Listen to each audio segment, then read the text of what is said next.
EV में आपको instant push मिलता है अनलाइक आईसी इंजन्स। सो ये मुझे बहुत ही अच्छा लगा इसके बारे में। सो ये सबसे पहला प्लस पॉइंट है।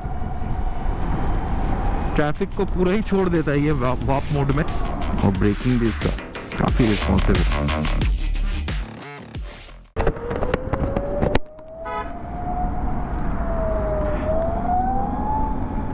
Hello and welcome back to today's video. और आज के वीडियो में मैं आपको रिव्यू कर रहा हूँ, डिटेल रिव्यू कर रहा हूँ एथर 450X का। सो ये स्कूटी कोलकाता में, this is the top most variant. Kolkata में इसका प्राइस हो गया है 1,81,000 and that is a lot of money. मैं भूल गया, इकोनॉमी मोड में ज़्यादा टानता नहीं है। सो लेट्स डू सम टाना टूनी।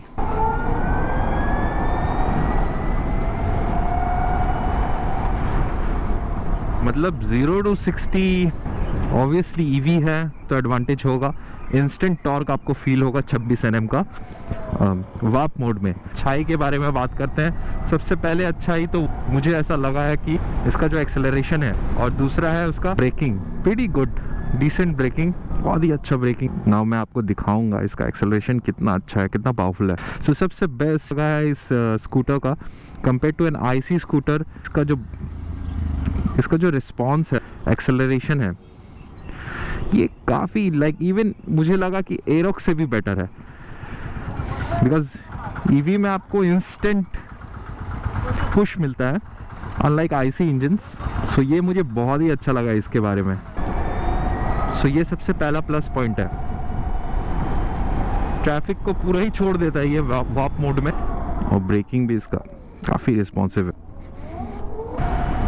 और इसके बाद मुझे बहुत ही अच्छा एक चीज़ लगा है, वो है इसका वेट डिस्ट्रीब्यूशन। ऑल दो स्कूटर्स वगैरह में वेट डिस्ट्रीब्यूशन उतना ध्यान नहीं देते हैं, हालांकि सब स्कूटर लाइट वेट ही होता है, बट ये वाला इसका सस्पेंशन और इसका वेट डिस्ट्रीब्यूशन से कंबाइन कर, और इसका जो रियर मोनोशॉक है बहुत ही अच्छा, लाइक राइड क्वालिटी इतना मस्त कर देता है कि आपको सिटी कम्यूटिंग आपको समझ ही में नहीं आएगा कि इतना मस्त है इसका।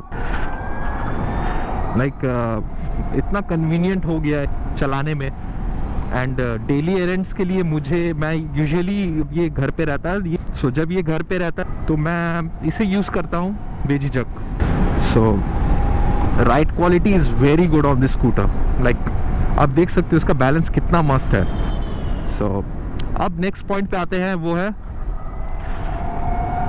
Other features. जैसे कि मैं आपको रोक कर ही दिखाऊंगा वहाँ पे इसके और क्या क्या फीचर्स है ये सब।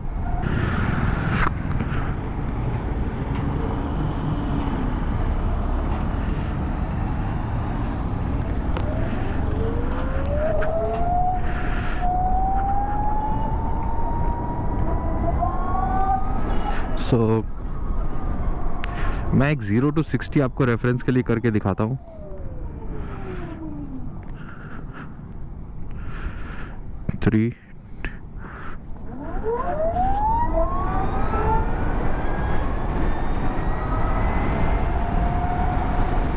नहीं हुआ 3, 2, 1।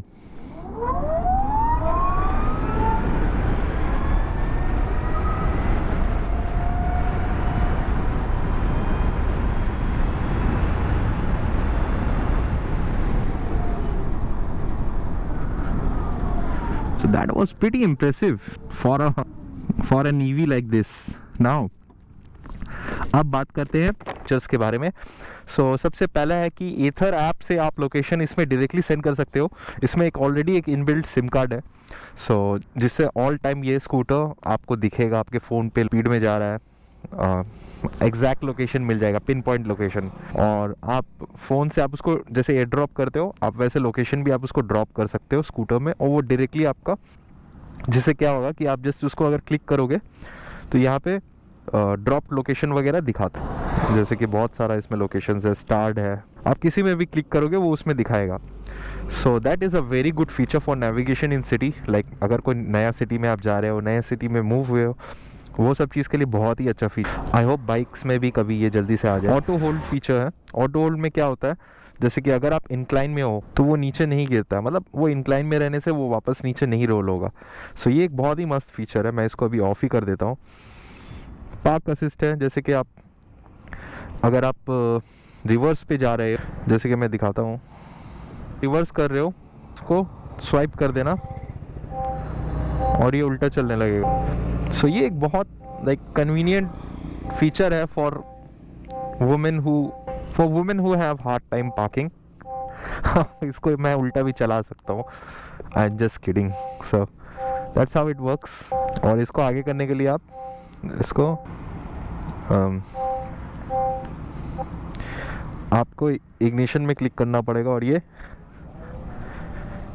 ऑब्वियसली ये 5 किलोमीटर से ज़्यादा नहीं चलेगा पार्किंग असिस्ट में। सो ये सब एंटॉर्क वगैरह कुछ नहीं है इसके सामने। सो ये एक बहुत अच्छा फीचर है, like specially for women who have hard time parking, but I think guys को इसकी ज़रूरत नहीं है। नाउ इसके नेक्स्ट फीचर के बारे में हम बात करते हैं, वो है राइडिंग मोड्स। इसमें मैं personally eco mode and warp mode ये दो यूज़ करता हूँ। स्पोर्ट्स वगैरह में भी थोड़ा थोड़ा पावर एंड इसका थोड़ा डिफरेंस है। राइड मोड चले, इसे राइड मोड चेंज कर लेता हूँ। सो ये बहुत ही अच्छा मस्त लगता है। मैं आपको ये करके दिखाऊंगा, लाइक जैसे DCT ऑपरेट होता है मोर और लेस। सो आप इजीली राइड मोड चेंज कर सकते हैं। जैसे कि ये वॉप मोड है, अब मुझे इको में जाना है, मैं अब चला रहा हूँ। अब मुझे अगर वॉप में जाना है, सो ये काफ़ी अच्छा है, लाइक हैंडी है। राइडिंग मोड्स चेंज करना, I think motorcycle specially KTM ऐसा कुछ फीचर आपको लाना चाहिए जिससे राइडिंग मोड आप इजीली चेंज कर पाओ। सो ये बहुत कन्वीनियंट हो जाएगा हमारे लिए। Anyways getting back to the video, इसका फिट एंड फिनिश बहुत ही अच्छा क्वालिटी। ये प्रीमियम स्कूटर में आता है। मैं नहीं बोलूँगा कि ये कम्यूटर है। आई मीन ऑब्वियसली आप इसको कम्यूटिंग के लिए ही यूज़ करोगे, बट ये इसका प्राइस, वो प्राइस पे आपको एक मे बी IC इंजन्स का बहुत स्कूटर्स मिल जाएगा। यामा का एरोक्स है, सो और बहुत सारे ऑप्शंस है। और EV में भी आई थिंक ओला का सबसे प्रीमियम वाला है, वो भी ऑलमोस्ट 190 टच कर। So I don't know why, but ये सब का प्राइस आई थिंक मेरे ख्याल से 1 लाख के आसपास अगर होता, 1,10,000 1,20,000 फॉर कम्यूटिंग, ये काफ़ी गेम चेंज कर देता। बिकॉज ये प्रोडक्ट का जो प्राइस है, आई मीन आई अग्री इसका क्वालिटी बहुत अच्छा है, but I think they should have done something for the pricing at least. और मे बी इन फ्यूचर इसका प्राइस और कम होगा। लिथियम आयन बैटरीज वगैरह जब मैन्युफैक्चर होने लगेंगे इंडिया में, तो शायद प्राइस एटलीस्ट स्लैश होना चाहिए। इसकी और एक चीज़ है कि इसमें आपको 5 ईयर का वारंटी मिलता है बैटरी पे। सो आप इसको बेझिझक पैसा वसूल करो, जितना मनी होगा सेव करो। एंड ईयरली इससे मैंने एस्टिमेट किया है कि आई थिंक अगर मैं ये डेली यूज़ करूँ कम्यूटिंग के लिए, so I end up saving almost 4,000 a month, that's close to 50,000 a year in just fuel. सिर्फ फ्यूल में ही 50,000, सर्विस मेंटेनेंस में 30,000 I think, something like that. So that's 80,000 a year. That's बहुत ही अच्छा अमाउंट है। वो पैसा जमा करके आप सुपर बाइक ले लो वीकेंड के लिए। So anyways yes, you will and up saving a lot of money.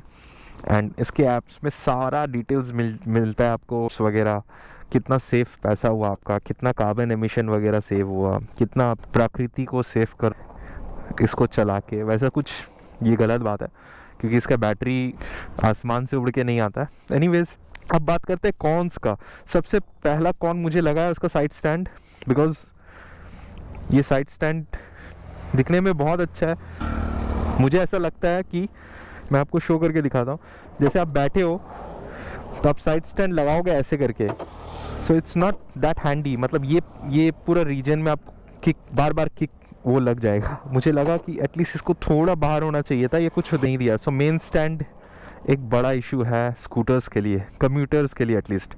अब बात करते हैं करता है एथर का जो इंश्योरेंस। एथर के स्कूटर्स को बाकी सब शोरूम में जो मिलता है वो उन्होंने नहीं दिया था, जिसके वजह से थोड़ा इशू हुआ था।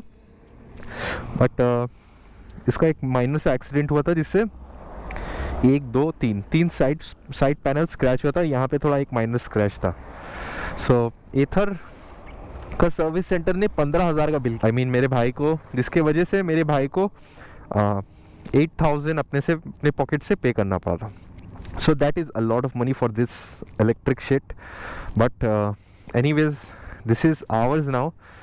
So मैं आपको जो ऑनेस्ट एक्सपीरियंस है वो, हालांकि ये इसका build quality fit and finish लाजवाब है. This is not a value for money at all. ये वैल्यू फॉर मनी आईसी नहीं है, मैं बोलूँगा आईसी कंपेयर्ड अगर करूँ तो इसको 1,20,000 में अगर वैल्यूएशन रहता है 1,30,000 तक तो मैं समझता कि चलो अच्छा है. बट इसका और एक इशू मुझे ऐसा लगा है कि इसका चार्जिंग टाइम काफ़ी स्लो है कंपेयर्ड टू काउंटर पार्ट्स जैसे कि ओला या मे बी रिवॉल्ट. ये सब का चार्जिंग टाइम थोड़ा फास्टर है, थोड़ा बेटर है. But I don't know how Ather has done that, but anyways it's overall it's a very good. Maybe अगर आपका बजट से कोई इशू नहीं है, आपको स्कूटर ही लेना है, आप आईसी मत लेना. ये मेरा सजेशन है. I always recommend IC motorcycles. But अगर आप स्कूटर ले रहे हो just like may be 10 kilometre 15 kilometre का आपका कम्यूट है डेली का, उससे ज़्यादा आप कहीं नहीं जाते हो, मतलब प्लानिंग करके मुझे वहाँ से वहाँ ऑफिस जाना, ऑफिस से वापस, तो उसके लिए ये सबसे अच्छा है. बिकॉज आपका बहुत पैसा बचने वाला है, अच्छा खासा पैसा. आप ऑफिस से आना, आप इसको चार्ज में लगा के छोड़ देना 4.5 घंटा में आई थिंक 20 रुपीज़ समथिंग लगेगा आपको. So other than that it's a damn good. So if you have any questions feel free to ask me. So अगर आपके पास और कोई भी क्वेश्चंस है आप मुझसे पूछ सकते हो. And don't forget to like, subscribe and share. I'll see you again in the next video. Bye bye.